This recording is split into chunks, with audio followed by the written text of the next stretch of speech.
All right. What's poppin', back Brigade? We need to talk for a second. And I've been feeling under the weather a little bit. My throat's all messed up, a little shot, so bear with me here.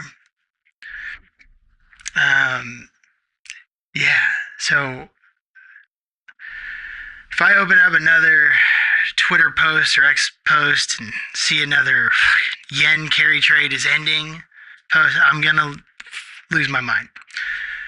Everybody's a yen expert now, and I mean everybody.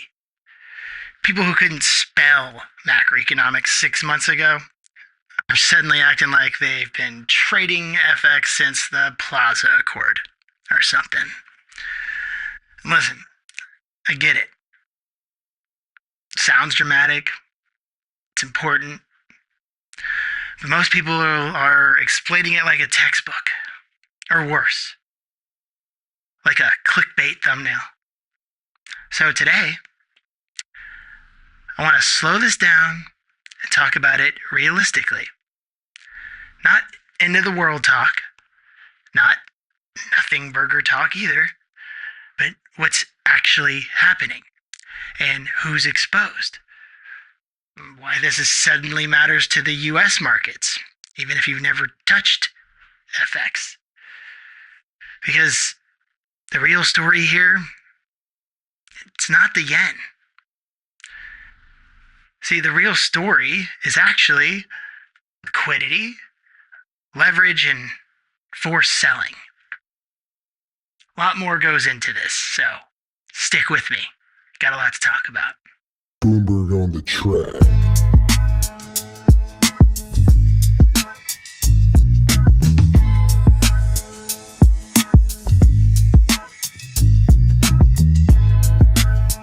Okay, so welcome to Japan, everybody. Let's start with what actually happened this week, okay?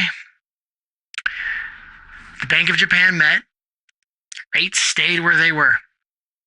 No shock, no surprise. But while everyone was staring at the Bank of Japan headlines, well, something else was happening underneath the surface. That's right. The USD JPY. Yeah, pushed up towards that 160 level. And once we got near that level, suddenly the tone changed. We started hearing about rate checks. Now, this phrase gets misunderstood a little bit here and kind of constantly. A rate check does not mean intervention already happened. What it means is, if we need to do something big, what does the market actually look like right now? It's more of a temperature check, pulse check, right? Here's the key detail most people skipped over. This wasn't just Japan poking around. This was the New York Fed acting as a fiscal agent of the US Treasury, checking the plumbing. That's not random. That's the US quietly saying, hey, let's make sure this doesn't turn disorderly. Because when the Treasury shows up, this stops being an FX story. It starts being a systemic risk story. USD JPY 160. What does that mean? It's the US dollar to the Japanese yen currency exchange. Just type in USD JPY on your chart. It will pop up. But why does everyone keep talking about 160? 160 like it's cursed or something? Well, because currencies don't exist in a vacuum. When the yen gets too weak, Japan imports its inflation. Energy costs go up. Food costs, they go up. Daily life gets just that much more expensive. And when consumers feel it, the politicians, well, they start sweating a little bit. That's when markets start asking things like, are we about to get jawboning? Are we about to get intervention talk? Are we about to get coordinated messaging or something? So yeah, 160 becomes less about math and more about behavior. It's where traders stop pressing shorts. It's where leverage starts getting fucking nervous.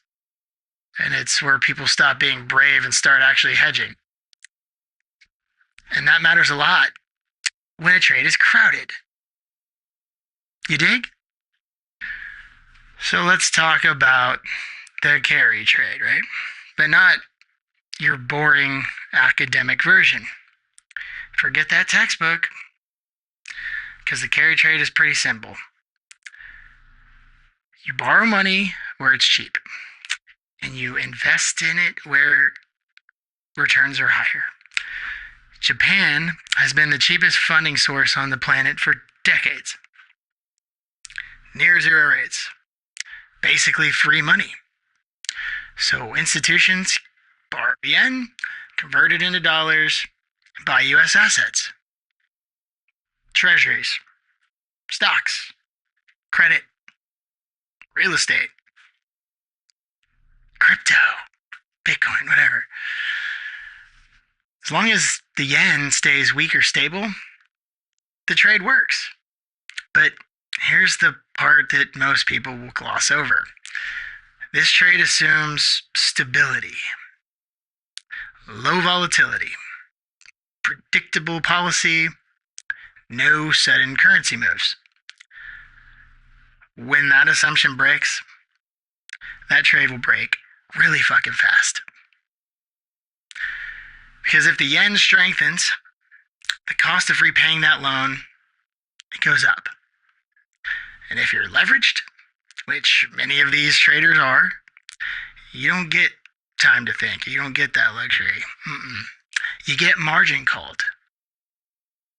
You dig? I mean, it was the sickest, baddest hustle I've ever seen. Shit. Worked for decades too. That all kind of basically stopped August 2024. If you don't believe me, just go look at a chart. But why does this hit the US markets? This is Japan we're talking about, right? And this is where people get confused. It's because leveraged trades, they don't unwind in a polite manner. Funds sell what they can, not what they want. If they're long US stocks, they sell stocks. If they're long treasuries, they sell bonds. If they're long credit, well, they sell credit. That's how you get stocks and bonds falling together. This isn't fundamentals in the moment. No. It's liquidity. And that's why yen volatility can bleed into the US markets as well. Now, here's the piece that absolutely can't be ignored. The US does not care about the yen for moral reasons. The US cares because Japan is one of the largest foreign holders of US Treasury bonds. That's the real connection. So think about what happens in a real carry trade unwind. If Japanese institutions, pension funds, insurers, banks start getting squeezed, they don't just sit there. No, they sell foreign assets and bring that money home. And one of the biggest foreign assets they hold, United States Treasuries. This is where things get dangerous. Because if Japan starts fire selling treasuries, yields spike in the US. And when yields spike in the US, everything starts to break. Mortgages get more expensive. Corporate borrowing tightens. Credit markets seize. Equities, they reprice lower. So when people ask, why would the US care if the yen strengthens? Here's your answer. The answer, it's simple. The US doesn't care about the yen. The US cares about not blowing up its own damn bond market. You dig? Now, bring this back to those rate checks, right? That wasn't about saving Japan out of kindness. No. That was about preventing a disorderly Treasury liquidation event, basically. Because if the yen strengthens too fast, well, that carry trade begins to unwind violently. Japanese institutions sell U.S. assets. Treasury supply floods the market. Yields spike. Financial conditions tighten. It's political poison, if you ask me. The U.S. Treasury does not want higher long-term yields, a buyer strike in the bond market, or a disorderly funding market, basically. So when you hear monitoring FX closely, what that really means is, let's not let this turn into a Treasury problem. You dig? And here's the uncomfortable truth. The US is trapped, basically. Fucking trapped. If the yen stays weak, Japan imports inflation and political pressures, they build from there. If the yen strengthens too fast, well, carry trades, they unwind and US yields will spike. So the goal isn't fix the yen. The goal is to control the speed. Markets, they can digest bad news. They cannot digest forced selling at a scale. That's why this feels like a high wire act per se. If it's too weak, political pain in Japan. Too strong, financial pain in the United States.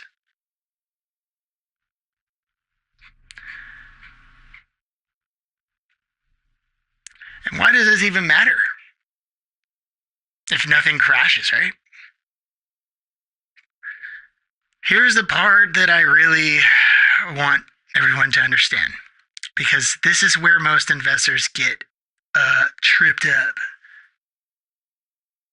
See, everyone's waiting for a crash. I'm guilty of it. I'm not afraid to say that. Everyone wants a headline that says, like, the markets are imploding or global meltdown confirmed. But the markets don't always break that line. Sometimes the damage shows up as a regime change, not a crash. Even in the orderly scenario, where nothing explodes, things still change. Liquidity gets tighter. Volatility stays elevated. Correlations behave differently. Risk premiums rise. That means dips don't bounce the same way. Buy and hold feels harder. And everything just feels a little bit more fragile, doesn't it? And this is how people get frustrated. I get it. They say, why isn't this working like it used to? Or why does every rally fade? Why does diversification feel useless? It's because the tailwinds are gone. You see, for decades, global markets had cheap funding supporting risk assets. Well, not anymore. That's changing. Or it looks to be that way. Not overnight, but and also not with sirens and flashing lights, but slowly. Slow enough that if you're not paying attention, you keep using an old playbook in a new environment, and that's where real damage can happen. Not from panic, but from misunderstanding the regime. You dig? Okay, so if you want to stay ahead of this, don't watch the influencers, people. You should be watching USD JPY and the behaviors, or its behaviors near key levels, 160. US long-term yields on Treasuries, TLT, ticker sign TLT, the 20-year plus bond ETF is the easiest way to look at that, most likely. Credit spreads and volatility. FX moves first, rates react next, equities lie the longest. Stop just watching your Teslas and Nvidias. How many times do I gotta say that? No. The yen isn't ending the world. But yes, this is a real liquidity story that people need to understand. Because when leverage unwinds, nobody's ringing a bell. And when the world's biggest bond market risks losing one of the biggest buyers quickly, that's when policymakers start making phone calls. You dig? Do your own due diligence. Manage risk. And don't let Twitter or X trade your account for you. If you get anything from this video, why don't you do the YouTube things and subscribe, like the video, leave a comment. I'd love to answer any questions or whatever you guys want. And if you want to, pull up to the Brigade Discord community. Link will be in the description of this video. It will also be on the main YouTube page as well as our Twitter or X account. But you do have to fill out an application.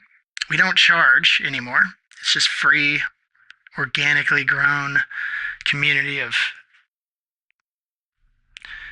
dope-ass people and traders, or I don't even know. But you have to fill out an application, and either myself or one of the mods will review it, and you either get accepted or you don't.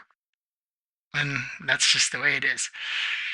But yeah, I appreciate everybody who watched this video, especially if you watch it all the way to the end. Let me know what else you'd like me to talk about. Drop it in the comments. Just remember this, though. The yen isn't the risk. The risk is what happens when U.S. Treasuries lose a buyer, and fast. You dig? It's your boy Chuck Bloomberg. I'm out. See you on the next one. Peace. Bloomberg on the track.